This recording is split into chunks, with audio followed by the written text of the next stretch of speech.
yang berbunyi fihi ayatum bainatun maqamu Ibrahim.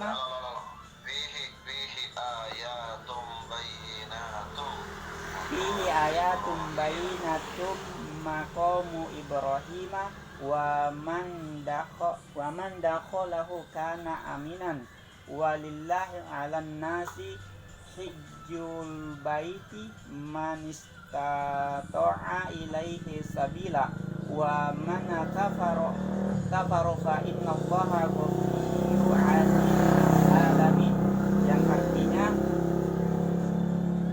mengerjakan haji adalah kewajiban manusia terhadap Allah, yaitu bagi orang yang sanggup mengadakan perjalanan ke Baitullah. Perintah sholat, zakat, dan haji pada ayat tersebut merupakan lafaz yang masih bersifat global dan mengandung makna yang belum dijelaskan oleh bentuk ayat sendiri. Tidak ada penjelasan tentang cara dan segala hal yang terkait dengan pelaksanaan ketiga bentuk ibadah tersebut.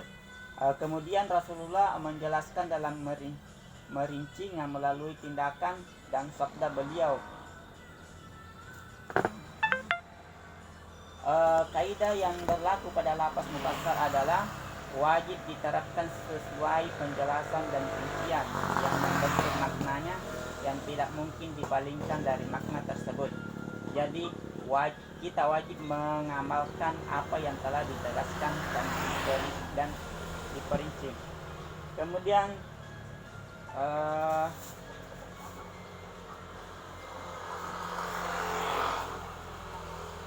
empat adalah muhkam. Muhkam adalah lafaz yang menunjukkan kepada maknanya secara jelas sehingga tertutup kemungkinan untuk tidak ditawil, dan menurut sifat ajaran yang dikandungnya tertutup pula kemungkinan pernah dibatalkan oleh Allah Subhanahu wa taala dan Rasulnya. Dengan kata lain, lafaz ini tidak menerima takwil maupun nasakh pembatalan, sebab menurut sifat yang dikandungnya sudah tertutup kemungkinan untuk dibatalkan.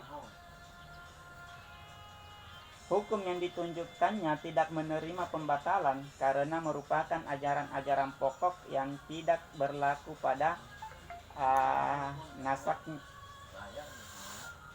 Misalnya kewajiban menyembah hanya kepada Allah, iman terhadap malaikat, kitab Rasul, hari kiamat, qada dan qadar. Begitu juga dengan menyangkut nilai-nilai dasar moralitas yang tidak mungkin berubah dengan perubahan konteks sosial dan budaya, seperti berbakti kepada orang tua, berlaku adil, kejujuran dan sikap amanah.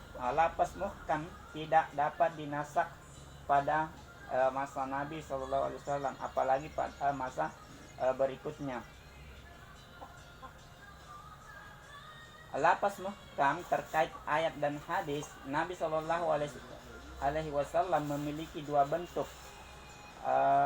Yang pertama adalah muhkam idotihi, yaitu bentuk lafaz muhkam yang kejelasan maknanya berasal dari teks itu sendiri, seperti yang terdapat dalam Al-Quran surah Al-Baqarah ayat 231 yang berbunyi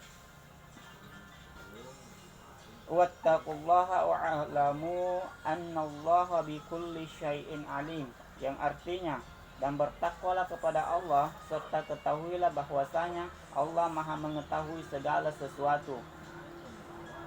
Sifat al-alim, mengetahui, merupakan salah satu sifat melekat pada zat Allah Subhanahu wa taala, tidak mungkin mengandung nasakh karena sifat Maha mengetahui tersebut merupakan sifat ketuhanan.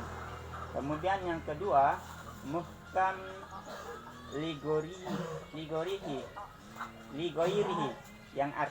yaitu bentuk lafaz muhkam yang kejelasan maknanya disebabkan sesuatu dari luar teks. Maksudnya, setiap ayat atau hadis Nabi Shallallahu Alaihi Wasallam yang telah terputus kemungkinan dilakukan nasak dengan sebab terputusnya wahyu atau karena berakhirnya masa kerasulan dan kenabian dengan wafatnya Rasulullah Shallallahu Alaihi Wasallam. Kaidah yang diberlakukan bagi bentuk lafaz muhkam adalah wajib diamalkan secara pasti tanpa keraguan, sebab lafaz ini tidak mengandung makna lain selain makna yang ditunjukkannya. Lafaz muhkam adalah bentuk lafaz tertinggi dari segi tingkatan kejelasan petunjuk terhadap maknanya. Kemudian beralih kepada metode atau pendapat para jumhur ulama atau mukallimun. Dalam metode bayani lapas dari kejelasannya, ini adalah lapas yang telah mempunyai arti yang jelas dan terang. Arti lapas tidak membutuhkan bayan atau penjelasan. Lapas dilihat dari segi kejelasan makna dan dihasilkan oleh lapas tersebut di dalam metode mutakallim. Hanya ada dua yaitu yang pertama zahir.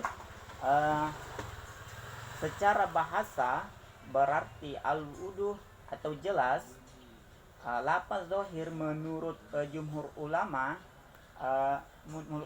jumhur atau para ulama adalah bentuk lafaz yang dapat mengandung takwil di dalam maknanya, atau bentuk lafaz yang penunjukan terhadap maknanya dalam bentuk penunjukan asumtif atau zanni, sehingga tingkat penunjukan lafaz ini hanya sampai pada tingkat dugaan keras.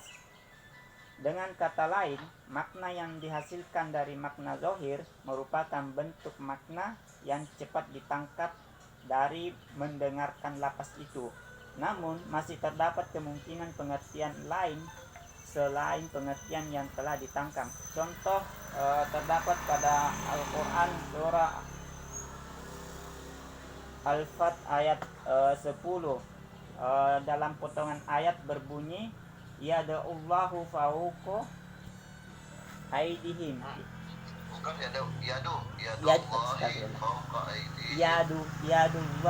Yadullahi fawqa aydihim.